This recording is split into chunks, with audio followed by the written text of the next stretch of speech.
Hello YouTube, so today a short video, but a video that is requested to me a lot of times. Why did Hammerfell win the Great War? But before we begin, let me ask you this. I'm in a bit of a conflict for next video as I don't know what you guys want. On one hand, I would like to do a more politically themed video, something like government structure of the empire and the influence of the emperor and the elder council on that government. But I also want to do a random lore topic, something along the lines of analyzing the ancient Aldmer or analyzing Morrowind, or, well, giving info on another topic. The Aldmer and Morrowind were just an example. Tell me your preference, political or regular video. So with that said, let's quickly kick off with this video.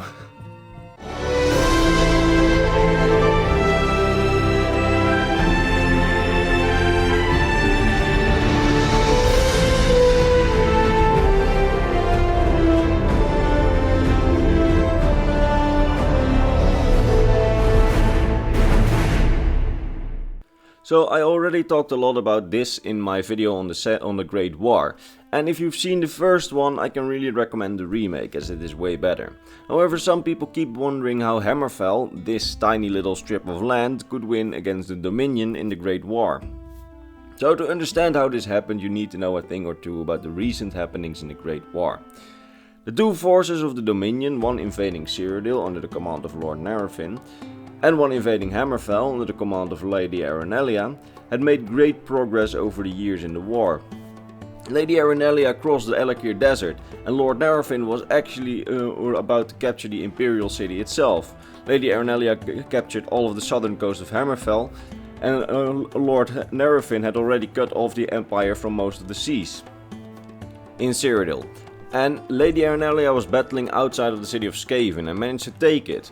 However, part of her force was lost in the battle, and she needed reinforcements desperately to continue the fight and achieve a Hammerfell victory. This is when things started going downhill for the Dominion, as Dominion leadership decided to put the Hammerfell campaign on hold and gamble all their available reinforcement forces on Cyrodiil. This was not a good idea, as we all know, those forces they gambled on Cyrodiil would all be lost in the Battle of the Red Ring, where the Empire decimated the great army of the Dominion. But this put Lady Arenelia in a very bad position. Without reinforcements, she and her invasion would be lost, which turned out to be exactly what happened. As the Imperial General Decianus was preparing a large-scale attack to drive her out of Skaven, and this would have decimated the Aldmeri army. However, Decianus was recalled to Cyrodiil with his army to help in the Red Ring battle. However, the second most important factor in how Hammerfell could have won is because General Decianus decided to go against his orders and decided to discharge a lot of legionnaires from the legion so they could keep fighting in Hammerfell. It would be these soldiers that would be the major core of the army that would drive the Dominion out of Skaven and the Elakir Desert, some of the major Hammerfell victories. Then the third reason why Hammerfell won, because Hammerfell managed to unite. The Crowns and the Forebears, the two major factions, had been at war at the start of the war, in a civil war, but they became allies against a common enemy after the siege of Higaeth. And after that siege was lifted by the Forebears and Higaeth was a ground city. This led to a reconciliation. That and the independent Elakir warriors who also decided to help this large force of Crowns and Forebears and the discharged Imperial legionnaires caused for a very mighty force in Hammerfell. Of all these factors, the fact that there were so many legionnaires left helped the most, as there were apparently so many legionnaires left behind that the Dominion could not tell the difference between the army they were fighting now and the army they were fighting before. They could not tell that they were no longer battling an Imperial army. This put Hammerfell in the position to fight the Dominion to a standstill and ultimately achieve victory and peace. We don't know what the word standstill means in this.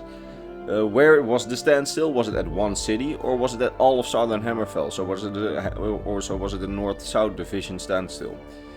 We don't really know that. I personally always found it logical that Hammerfell almost managed to free all of Hammerfell before the peace treaty came, as I don't see the Dominion giving up a war they can still win. I presume this because we know that Hammerfell right now makes anti-Dominion propaganda books and tries to spread them within the Empire, because the Empire cannot do this because of the fragile peace. If the Empire would start to create anti-Dominion propaganda, the peace might be in jeopardy. Thus, Hammerfell's treaty is much more Hammerfell favoring, as they can print these kind of things. We don't know the exact details of the treaty. I really wanted to make this video, as a lot of people always say, hey, Hammerfell managed to win, why can't independent Skyrim win against the Dominion? Well, for starters, the Dominion must have learned of their gamble and will not have an invasion again without sufficient reinforcement, so they won't let an invasion army just die again, so in favor of another province. They will make sure that any invasion army really has a chance. Second, don't underestimate the value of the legionnaires that were left behind. They were so effective that the Dominion in fact thought that they were still fighting an Imperial army and not just an Hammerfell army. They really were thinking they were fighting an Imperial army, thus there were a lot of legionnaires. Skyrim does not have this kind of the support of all those discharged legionnaires. And third, if Skyrim gets invaded, it would be because Cyrodiil, or Hammerfell, has already fallen. This puts them alone, without allies, alone against a beast of a state that is the Dominion. And I don't see them winning that. So that's how Hammerfell won the Great War, and a little bit of a side note on Skyrim in the future. If you liked the video, like, subscribe. If you want to support me on Patreon, that's also possible. You get your name at the end of every video and access to my soundtrack. And also, if you want personal contact with me, there is my Instagram and Discord in the description. And with that said, I will see you all in the next video. Bye bye.